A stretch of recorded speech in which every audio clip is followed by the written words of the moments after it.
Dear students, fourth same की lesson second की आपकी वीडियो थर्ड है। हम पढ़ रहे थे कि कांग्रेस की स्थापना में ह्यूम ने कैसे कैसे क्या भूमिका निभाई। उसमें हमने कुछ बिंदु देखे थे।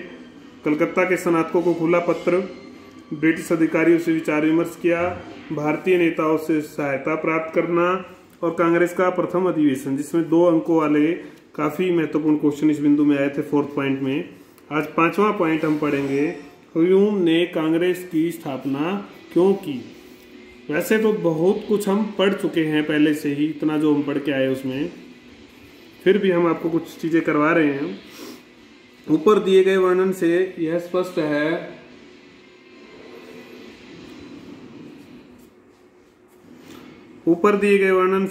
है कि कांग्रेस की स्थापना में ह्यूम ने महत्वपूर्ण योगदान दिया।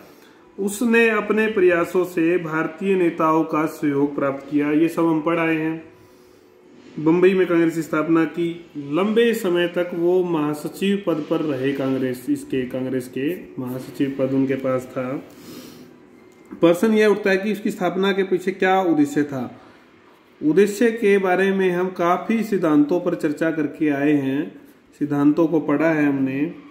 सुरक्षा नली का सिद्धांत था, विद्रोह से बचाना था अंग्रेजी राज के लिए, कि जो असंतोष समाज में पनप रहा था उसको एक दिशा, अलग तरह की दिशा मिल जाए। परंतु यह विचार कांग्रेस की स्थापना के पीछे ह्यूम के उद्देश्य को पूरी तरह उजागर नहीं करता। यह ठीक है कि तत्कालीन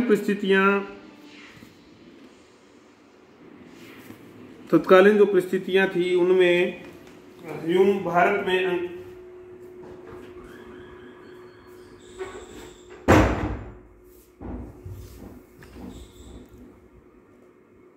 में अंग्रेजी राज को एक अच्छाई तथा भारतीयों के हित में मानते थे। परंतु ह्यूम यह भी चाहते थे कि अंग्रेज नौकरशाही का जो व्यवहार है भारतीयों के प्रति वो कैसा होना चाहिए, सहानुभूतिपूर्ण होना चाहिए। ऐसी इनकी सोच थी। इसके कारण से कई बार इसको अंग्रेज अधिकारियों के जो है ना सामना भी करना पड़ा। इनको खुद को धमकी भी मिली थी नौकरी से हटाने की। सन की भी कहा जाता था इनको।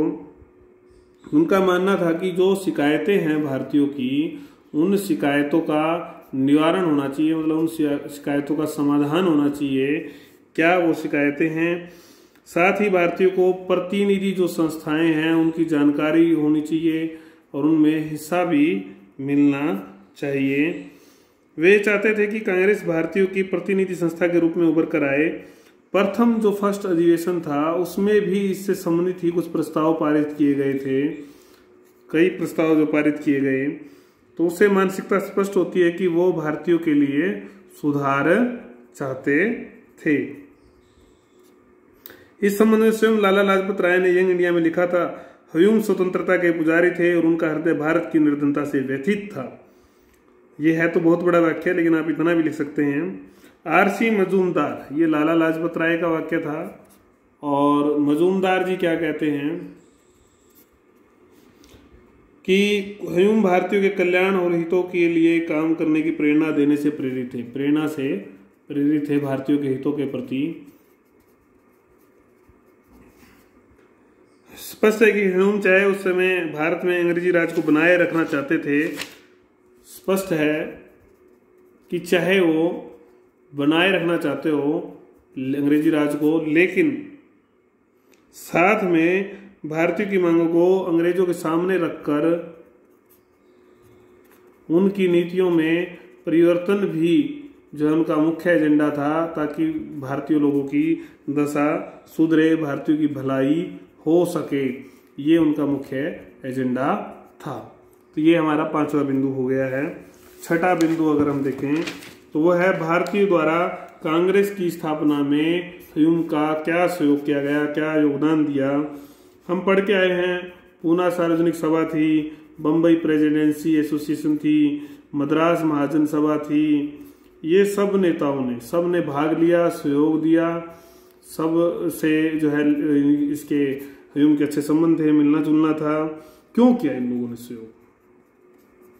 पहले भी हमने चर्चा की है कि देश में तेजी से तेजी से राष्ट्रीय चेतना के उदय और विकास के कारण हम पढ़ के आए थे, राष्ट्रीय चेतना का विकास हो रहा था। काफी जो समाचार पत्र पत्रिकाएं, संगठन इस काम के लिए बनाए जा रहे थे। लोकल संगठन थे, राज्य स्तर के थे, राष्ट्रीय स्तर की भी कोशिश जो सुरेंद्रनाथ बनर्जी की तरफ से हुई। तो ये सब सारी जो संस्थाएं हैं, ये जो निर्माण थे, ये इसी काम के लिए हो रहे थे। तो ये सब इनकी अब आवश्यकता थी एक मंच की, एक ऐसे राष्ट्रीय मंच की, एक ऐसे राष्ट्रीय संगठन की जो आगे की आवश्यकताओं को पूरी कर सके। तो उन्हें एक ऐसे संगठन की आवश्यकता थी जो भारत के राजनीतिक और आर्थिक विकास के लिए लड़ सके। वे विदेशी सरकार के जी हजूर न होकर ऊंचे चरित्र वाले देशभक्त पुरुष थे। तो इस प्रकार का काम, इसलिए जब ह्यूम ने कांग्रेस की स्थापना का कार्य आरंभ किया और तो उन लोगों ने उसको सहर्ष सहयोग दिया, स्वीकार किया। भारतीय जो राष्ट्रीय चेतना के अग्रणी लोग थे, ह्यूम भारत के किसी क्षेत्र, किसी जाति धर्म से न जुड़े होने के कारण सभी भारतीयों को आसानी से स्वीकार्य भी थे। ह्यूम की प्रशासन में पहुंच थी, उसका भी जो वो लोग मानते थे कि इसका भी लाभ जो है बाद में सबको होगा, इसलिए किसी ने कोई ज्यादा संदेह उस समय नहीं किया। हालांकि कुछ लोग सुरक्षा नली के रूप में करना चाहते थे। तो कांग्रेस के भारतीय नेता भी ह्यूम का इस्तेमाल एक विद्युत प्रतिरोधक लाइटनिंग कंडक्टर, मतलब एक बिजली को जो रोक दे, विद्युत विरोधी जो तंत्र का काम करे, मतलब ऐसा, मतलब कांग्रेस को नष्ट ना करे, कांग्रेस को अंग्रेज नष्ट ना करे, उसके हथियार के रूप में उल्टा जो है भारतीय भी सोचते थे कि हम ह्यूम का इस्तेमाल कर लेंगे। तो ऐसी ये सोच थी। तो ये कुल मिलाकर हमने भारतीयों ने सहयोग इसलिए किया कि हम उनको अपना हित साधना था, उनको आंदोलन को आगे बढ़ाना था। तो जब कांग्रेस के उद्देश्य कैसे स्पष्ट हुए, जब प्रथम अधिवेशन हुआ, उस अधिवेशन के अध्यक्ष द्वारा रिपीट कर देता हूँ, व्योमोस चंद्र बनर्जी थे, व्योमोस चंद्र बनर्जी, WC बनर्जी थे। तो ध्यान जो आकर्षित हुआ सब सदस्यों का, तो कुछ जो उद्देश्य है वो रेखांकित किए गए, उनको हम पढ़ने की कोशिश करेंगे, समझने की कोशिश करेंगे।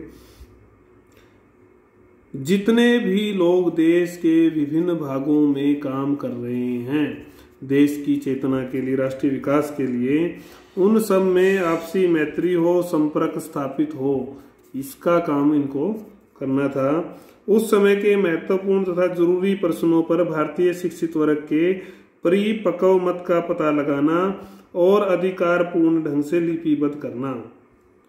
महत्वपूर्ण और जरूरी जो प्रश्न थे देश के बारे में, तो उन सब का प्रश्नों पर शिक्षित वर्ग का जो मत था उसका पता लगाना और उसको लिपिबद्ध करना, लिखना कि भी क्या मत है, क्या चाहते हैं लोग, उसको लिखना मत जरूरी था। ये जाति, धर्म, प्रांत, सब प्रकार के भेदभाव को, कुसंस्कारों को दूर कर प्रेम स्थापित करना, एकता स्थापित करना, इस भाव को सुदृढ़ करना।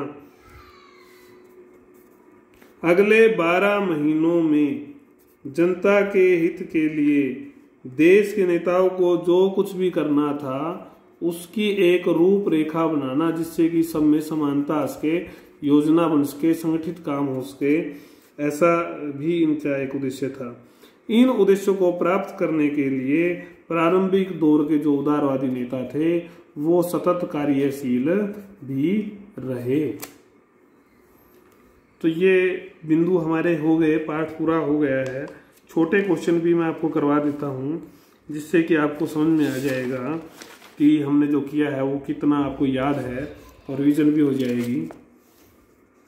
भारतीय राष्ट्रीय कांग्रेस की स्थापना वेरी जी 1885 में, इंडियन एसोसिएशन के संस्थापक सुरेंद्रनाथ बनर्जी, वेरी जी, ये सब हम कर चुके हैं। ऐसा क्वेश्चन, नया क्वेश्चन कुछ आएगा तो मैं आपको बताऊंगा। इंडियन ईस्ट इंडिया एसोसिएशन दादा भाई नौरोजी, लंदन में स्थापना की थी। भारतीय राष्ट्रीय कांग्रेस के पहले अधिवेशन के अध्यक्ष अभी बताया था व्योमोस चंद्र बनर्जी, WC बनर्जी भी बोलते हैं। पहले महासचिव OAM लंबे समय तक रहे। कांग्रेस का प्रमुख उद्देश्य अभी हम पढ़ के आए हैं, कार्यों की समीक्षा करना, भारतीयों का सहयोग, शिक्षित विचारों का रिकॉर्ड रखना, सभी। कांग्रेस का पहला अधिवेशन बंबई में हुआ था, गोकुलदास संस्कृत कॉलेज में हुआ था। भारत का वायसराय हम पढ़ के आए डफरिन था उस समय जब कांग्रेस की स्थापना हुई। भारतीय राष्ट्रीय कांग्रेस की पहली महिला अध्यक्षा, ये हमने नहीं पढ़ा है, ये 1916 में शायद बनी थी, तो ये थी एनी बेसेंट। इंपॉर्टेंट क्वेश्चन है, कंपटीशन में भी आता है।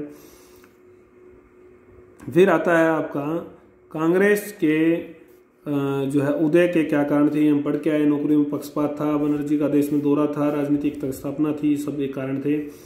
ब्रिटिश इंडिया सोसाइटी 1843 में, ये हम पढ़ चुके हैं।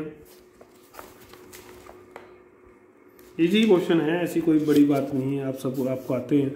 बम्बई एसोसिएशन का उदय कब हुआ? 1852 में। पूना सार्वजनिक सभा किनके प्रयास? महादेव गोविंद रानडे, एम.जी. रानडे भी लिखा आ सकता है।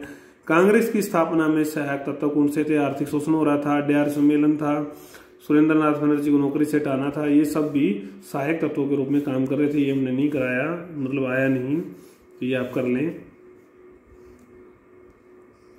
कांग्रेस के प्रथम अधिवेशन में 72 लोग थे और उसमें से 39 कौन थे? वकील थे। महाराष्ट्र का सुकरात, ये क्वेश्चन आया नहीं है लेकिन बहुत इजी है और इम्पोर्टेंट भी है। इनको कहा जाता है महाराष्ट्र का सुकरात? महादेव गोविंद रानडे को। ए.ओ. ह्यूम द्वारा कांग्रेस की स्थापना वायसराय लॉर्ड लफ्रिन के सुझाव पर की गई। कांग्रेस की स्थापना संबंधी ये विचार किसने प्रकट किया? व्योमकेश चंद्र बनर्जी ने। और सुरक्षा नली का सिद्धांत किसने दिया? लाला लाजपत राय ने। ये दोनों हम पढ़ चुके हैं। कांग्रेस लॉर्ड डफरिन के दिमाग की उपज थी, ये भी किसने कहा था? लाला लाजपत राय ने। कांग्रेस की उत्पत्ति संबंधी रूसी भय का सिद्धांत किसने दिया था? नंदलाल चटर्जी ने। याद होगा आपको, ये भी हम पढ़ चुके हैं। अब आता है हाउ इंडिया रोट, ये मैंने आपको किताब का नाम, जब थियोसॉफिकल सोसाइटी का योगदान का जो सिद्धांत है वो पढ़ाया था, तब मैंने बताया था एनी बेसेंट ने पुस्तक लिखी, इसमें विचार दिया था उसने कि थियोसॉफिस्टों का विशेष योगदान था कांग्रेस की स्थापना में। ह्यूम ने कलकत्ता के स्नातकों को कब लिखा? खुला पत्र 1883 में। दूसरा अधिवेशन ये मैंने आपको बताया था कलकत्ता में। प्रथम अधिवेशन में कुल कितने? 9 प्रस्ताव, ये भी हमने पढ़ चुके हैं। ईस्ट इंडिया एसोसिएशन की स्थापना हुई कहाँ पर? लंदन में, अभी मैंने बताया था, दादा भाई नौरोजी ने की थी। भारतीय राष्ट्रीय कांग्रेस की ब्रिटिश समिति का गठन 1879 में किसकी अध्यक्षता में हुआ? डब्ल्यू वेडरबर्न ने। ये नहीं पढ़ाया। भारतीय राष्ट्रीय कांग्रेस में ए.ओ. ह्यूम की आधिकारिक पदस्थिति क्या थी? महासचिव की। हम पढ़ चुके हैं, रिपीट है ये क्वेश्चन। प्रथम मुस्लिम अध्यक्ष कौन थे? ये इंपॉर्टेंट है, ये हमने नहीं पढ़ा, ये थे बदरुद्दीन तैयब जी। किसने कहा था कि कांग्रेस की आवाज जनता की आवाज नहीं है? लॉर्ड डफरिन ने। इसने कांग्रेस को अल्पसंख्यक प्रतिनिधित्व वाली संस्था भी कहा था। ए.ओ. ह्यूम की जीवनी किसने लिखी थी? विलियम वेडरबर्न ने। इंपॉर्टेंट क्वेश्चन है।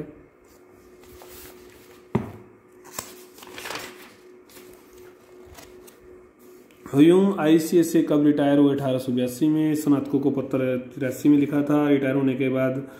और किसने लिखा था? ह्यूम ने। Repeat question. भारतीय संसदीय समिति का गठन किसने किया? ह्यूम ने। Allan Octavian Hume. तो ये क्वेश्चन आपके छोटे क्वेश्चन थे। बड़े क्वेश्चन अगर आप देखना चाहें तो ये दिखा देता हूं मैं आपको।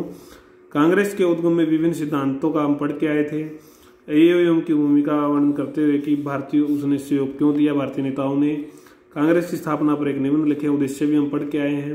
वे कौन सी परिस्थिति का कारण थे, ये भी हम पढ़ के आए हैं। क्वेश्चन वही है, लगभग एक जैसा ही, बस थोड़ा सा लाइनें बदल दी हैं। आमतौर पर इसमें से बड़ा क्वेश्चन नहीं आता, लेकिन छोटा क्वेश्चन आता है। तो छोटा क्वेश्चन कोई ना छूटे, इसलिए लेसन को आप बारीकी से पढ़ लें। और मैंने कोशिश की है कि आपको केवल ये क्वेश्चन पढ़ाए नहीं है, समझाए भी हैं, रेफरेंस भी उनका जोड़ा है जहाँ से वो जुड़ते हैं। तो इसलिए आप इनको अच्छे से याद कर लें, समझ लें, तो आपके लिए आसान हो जाएगा कार्य सारा। कोई क्वेरी हो तो आप व्हाट्सएप करें, समझने के लिए मैं आपको समझाने के लिए हर समय तैयार हूँ।